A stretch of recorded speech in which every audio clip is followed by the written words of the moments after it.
जार बहिला में करैला तोर ना जबै सखी जार बहिला में करैला तोर ना जबै सखी जार बहिला में करैला तोर ना जबै सखी जबै सखी हे हो ना जबै सखी जार बहिला में करैला तोर ना जबै सखी जार बहिला में करैला तोर ना जबै सखी जार बहिला में करैला तोर ना जबै सखी ओही जार बहिला में पंडित के बेटौआ जार बहिला में पंडित के बेटौआ ओही जार बहिला में पंडित के बेटौआ ओही जार बहिला में पंडित के बेटौआ पंडित के बेटौआ सुनाई के जन्म मारे हो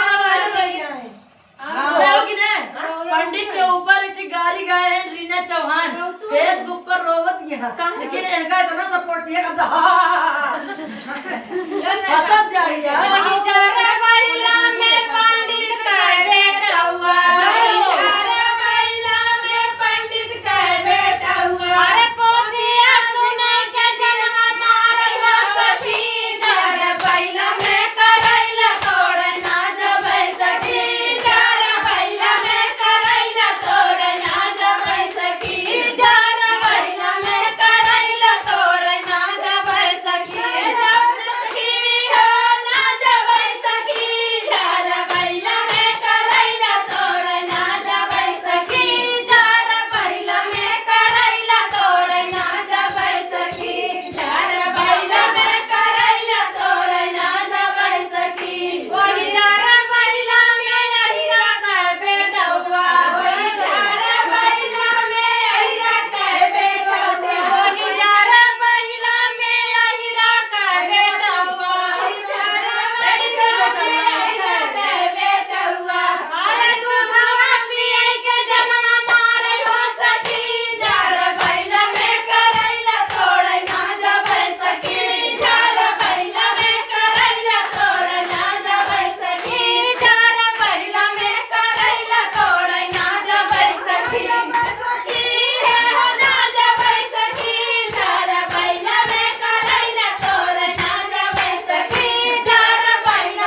चलिए बात नहीं सबका वीडियो बंद हो तो काल हमरे देवरो घर मजाक कर लेते हैं